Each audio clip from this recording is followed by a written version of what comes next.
Allahu bihi wa bi ulumihi wa barakatihi fid dini wa dunya wal akhirah wa alihi wa masyayikhihi wa masyayikhina wa usulina wa li futuhil ilmi wal hikmah. Assalamualaikum warahmatullahi wabarakatuh. Bismillahi wahdah, nahmaduhu hamdan yuwafi ni'amahu wa yukafi mazidah. Allahumma salli wa sallim ala nabina Muhammadin zil khawdi wa syafa'ah wa ala alihi wa sahbihin nujumil bahirah. Amma ba'du. Bapak sekalian yang berbahagia, fenomena erupsi Gunung Semeru di Lumajang, Jawa Timur begitu membuat perhatian mata dunia ke Indonesia, khususnya ke Jawa Timur. Apa yang kita lihat gambaran tentang erupsi ini, satu hal yang menarik ketika ada satu fragmentasi kemanusiaan, seorang wanita muda yang bernama Rumini, yang umur 28 tahun, didapati wafat dalam kondisi memeluk ibunya yang sudah tidak kuat berjalan. Dari lantaran sepuh, ya, Ibu Salamah 70 tahun, Rumini lebih memilih untuk menemani ibunya, sekaligus dia tahu persis resiko dari dia tidak lari ketika di pemerintah melakukan evakuasi atau masyarakat setempat melakukan evakuasi pada waktu itu. Banyak dan beragam orang memberikan penilaian tentang kasus kemanusiaan Rumini bersama ibunya ini. Kita masih ingat benar, 28 Oktober 2010, ketika terjadi erupsi Gunung Merapi di Jawa Tengah, antara Jogja dan Jawa Tengah, Mbah Marijan, orang yang didapati ketika melaksanakan sholat maghrib meninggal. Lalu ada keindahan dan bagusnya posisi kematian ini, masih juga ada orang memberikan penilaian bahwa Mbah Marijan itu bunuh diri. Karena dia punya waktu untuk lari, tetapi dia tidak memanfaatkannya untuk lari. Nah, 11 tahun setelah kasus Mbah Marijan, maka kasus tentang Rumini ini, erupsi Gunung Semeru ini juga ada penilaian yang semacam itu. Rumini ketika masyarakat di lereng gunung, ya, mereka melakukan evakuasi, mereka semua selamat. Dan dia punya seorang suami dan punya satu orang anak. Maka orang menilai bahwa perbuatan yang dilakukan oleh Rumini itu ada dua. Ada yang menganggap heroik, ya, kepahlawanan dari Rumini yang membela ibunya. Tetapi ada juga yang mengatakan Rumini melakukan bunuh diri. Karena sebenarnya dia punya kesempatan untuk lari. Yang kedua, dia punya tanggung jawab terhadap suami, punya tanggung jawab terhadap anak yang dilahirkannya. Dalam pandangan mereka yang tidak sependapat ini mengatakan, ketika seorang anak sudah menikah, maka sesungguhnya wanita itu sudah menjadi milik suaminya. Maka kebaktian harus lebih diutamakan kepada suami, kepada anaknya, ketimbang kepada ibunya. Maka kontra, ya, dalam memberikan penilaian yang semacam ini terjadi di masyarakat. Nah, lalu kita akan mencoba melihat apakah benar Rumini ini, ya, benar-benar orang yang bunuh diri. Subhanallah, subhanallah, yang mesti dipahami bahwa kasus pada Rumini ini adalah kasus yang spesial, kasus-kasus khusus yang tidak bisa diukur dengan kaidah-kaidah yang berlaku secara umum. Artinya ketika orang mengatakan seorang istri wajib lebih tunduk kepada suaminya ketimbang kepada orang tuanya, itu adalah kaidah yang bersifat umum. Sementara kasus yang menimpa Rumini dengan ibunya ini adalah kasus yang secara khusus. Artinya belum tentu sepanjang hidup kita mengalami peristiwa itu tadi. Ya, berapa ratus tahun akan baru terjadi lagi peristiwa yang sama. Nah, oleh karena itu kondisi Rumini ini berbeda. Dan pada saat itu memang anak beserta suaminya tidak dalam posisi dalam satu tempat.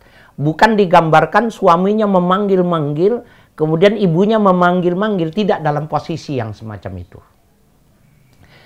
Nah, satu hal yang menarik bahwa di dalam Al-Quran itu, kedudukan seorang ibu itu ya begitu sangat luar biasa.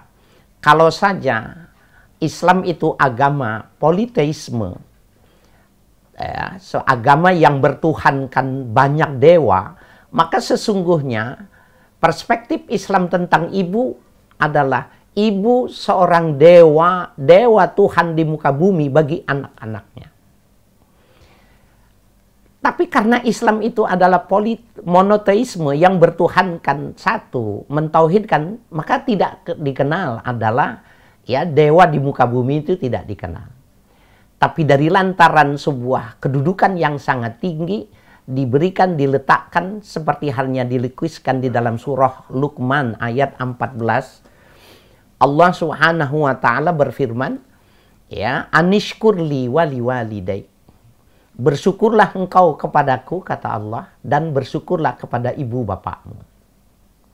Subhanallah. Bahkan kalau lengkapnya ayat itu mengatakan, ya Allah berfirman, wa wasainal insana biwalidayhi hamalathu ummuhu wahnan ala wahnin wa fisaluhu fi amaini anishkurli wali walidayk ilayyal masir. Kami wasiatkan kepada seluruh manusia ya untuk berlaku baik kepada ibu bapaknya, ya, yang keduanya ya yang ibunya mengandungnya dalam keadaan sangat berat, wahnan ala wahnin, berat di atas keberat, dan menyafinya ya selama 2 tahun. Kemudian kalimat itu ditutup anishkurli wali walidayk. Bersyukurlah engkau kepadaku yang memberikan karunia dan kepada ibu bapakmu. Subhanallah.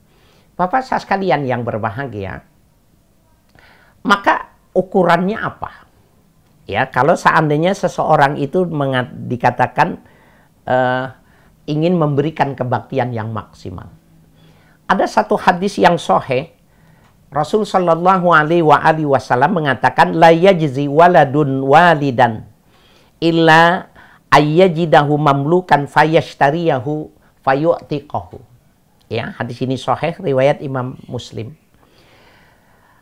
Ya, bahwa tidaklah memadai seorang anak memberikan kebaktiannya kepada ibunya terbanding dengan ibunya memberikan kasih sayangnya itu, kecuali didapati kedua orang tuanya atau orang tuanya itu dalam keadaan diperbudak oleh orang lain. Jadi kalah berperang, kemudian diperbudak. Kemudian anaknya itu menjual hartanya, dibelinya, ya, nilai dari bapaknya atau ibunya yang diperbudak, kemudian dia merdekakan kembali. Itulah cara bagaimana seseorang itu memberikan kebaktian untuk mengukur wahnan ala wahnin itu. Kalau saja tidak yang semacam itu, maka tidak akan pernah sampai seseorang itu memberikan kebaktian yang secara maksimal, tidak pernah akan bisa. Satu hal yang menarik dalam peristiwa, bahwa bagaimana sebenarnya seorang anak di dalam memberikan kebaktian kepada kedua orang tuanya, terlebih kepada seorang ibu itu. Di zaman dulu pernah terjadi, ya, ada seorang yang ingin memberikan kebaktian, ya. Anak muda ini di dalam sejarah tercatat ya tinggal di daerah Khurasan. Khurasan itu Persia, perbatasan dengan Pakistan. Ada seorang pemuda yang setiap saat ibunya digendongnya apabila ingin melakukan sesuatu, digendongnya. Dan kalau dia ingin berwudu, maka ibunya ditaruh di kursi, ya, ditaruh di kursi, kemudian dia mewudukan ibunya. Ini juga menjadi sebuah pembahasan tersendiri. Apakah orang yang masih sehat itu boleh diwudukan? Ya, tetapi ulama mengatakan kalau seorang anak yang ingin memberikan kebaktian kepada ibunya diperbolehkan. Seperti halnya seorang murid yang ingin memberikan kebaktian kepada seorang guru. Bayangkan kemana-mana dilakukan dengan cara yang sangat luar biasa ini. Bahkan yang menariknya dia membeli anak sapi. Dan anak sapi tiap hari dipanggulnya ketika akan diberi makan. Ketika dilepas di padang rumput, dari rumah itu melewati sungai, tidak pernah anak sapi ini dilepas, tetapi dipanggulnya dengan punggungnya ini. Orang-orang mentertawakan sikap seorang anak laki ini. Ya, mentertawakan sikap yang dilakukannya ini karena kenapa anak sapi justru dipanggulnya? Dan dia tidak pernah berkomentar ketika dia dinilai oleh orang menjadi perbuatan yang rada berbeda gitu. Ternyata pada akhirnya orang bisa mengerti anak sapi yang setiap hari dari satu pinggir sungai ke pinggir yang lain, ke tempat makanannya itu diangkat. Ternyata badan sapi itu sehari, seminggu, sebulan, setahun itu membesar. Dan tanpa sadar ternyata dia kuat mengangkat sapi besar itu dari lantaran kenaikan berat badan anak sapi itu tidak terasa. Ketika dia sudah mampu mengangkat sapi, maka dia tawarkan kepada ibunya untuk berangkat ibadah haji. Subhanallah. Dilalah Bapak sekalian, Ibu yang kami hormati, para pemirsa, ternyata ibu ini mau melakukan ibadah haji. Tidak kurang perjalanan dari Khurasan ke kota Mekah itu 1.200 km. Bisa dibayangkan tidak menyewa onta, tetapi di atas pundak seorang anak sang ibu diberangkatkan. Sampailah dia di kota Mekah melakukan dia ibadah haji. Pada putaran 1, 2, 3, ternyata anak itu merasakan ada cairan hangat di pundaknya. Ternyata ibunya malu bertahan dan ternyata tidak kuat. Dan dia pipis di pundak anaknya. Sang anak ketika itu dia berdoa kepada Allah, "Ya Allah, jangan kau tunjukkan di muka ini, aku tidak suka dengan perbuatan ibuku. Karena sesungguhnya berulang kali, beribu-ribu kali aku melakukannya, ibuku dengan senang. Bahkan aku diciumnya." Ibunya dimandikan. Ibunya diberikan pakaian baru. Kemudian diselesaikan ibadah haji. Singkat cerita, ketika dia sudah selesai melakukan ibadah haji, ketika ingin pulang, sambil menggendong ibunya, membopong ibunya, dia berpapasan dengan sahabat min kibari ashabin Nabi, ulama di kalangan sahabat Nabi, yaitu Abdullah bin Umar. Maka dia bertanya, "Ya ashaban Nabi, ya ibna Umar, ra'aitani." Wahai sahabat Nabi, wahai Abdullah bin Umar, kau sudah melihat aku.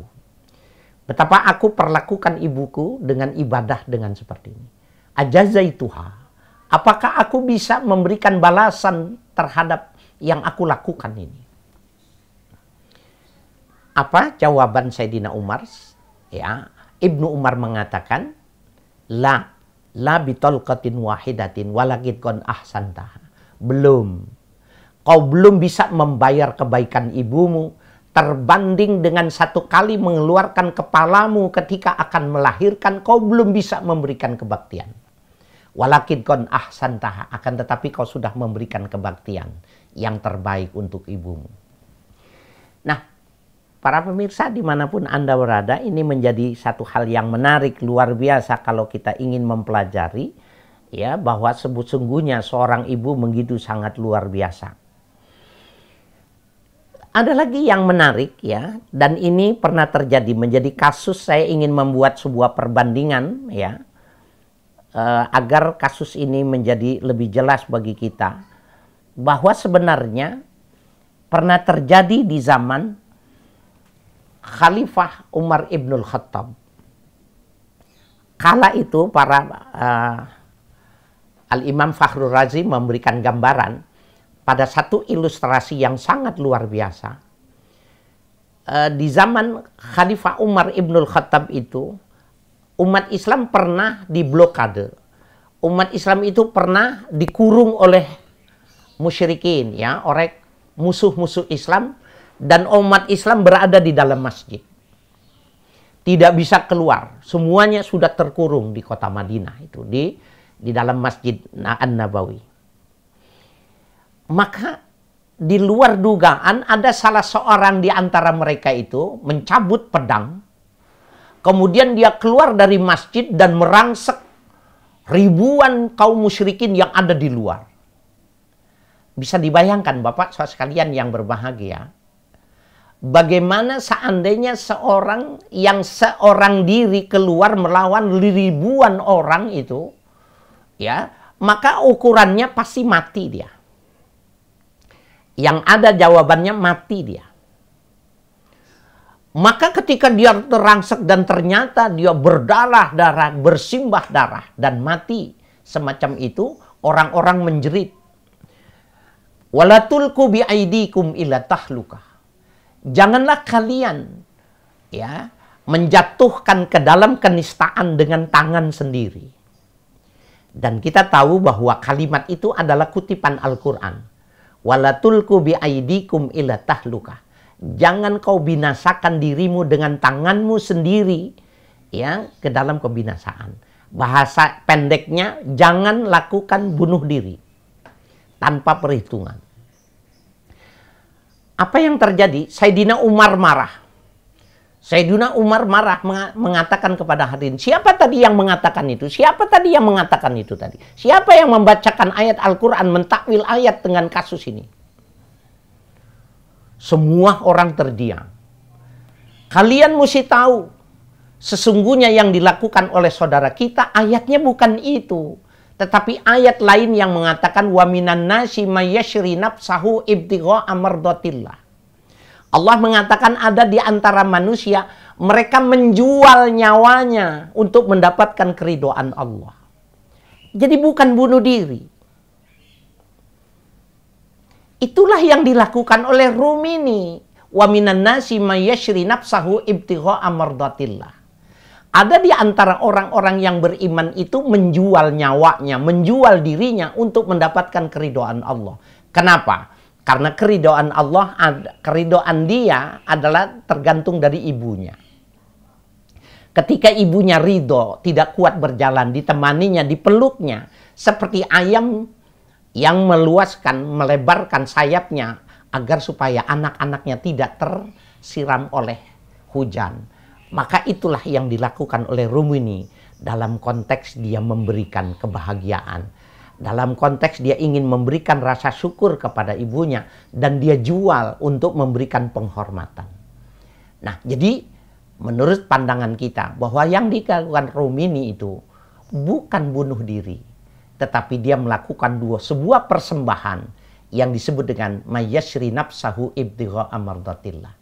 Orang-orang yang menjual jiwanya untuk melakukan kebaktian kepada Allah Subhanahu wa Ta'ala. Mudah-mudahan ada manfaatnya. Wassalamualaikum warahmatullahi wabarakatuh.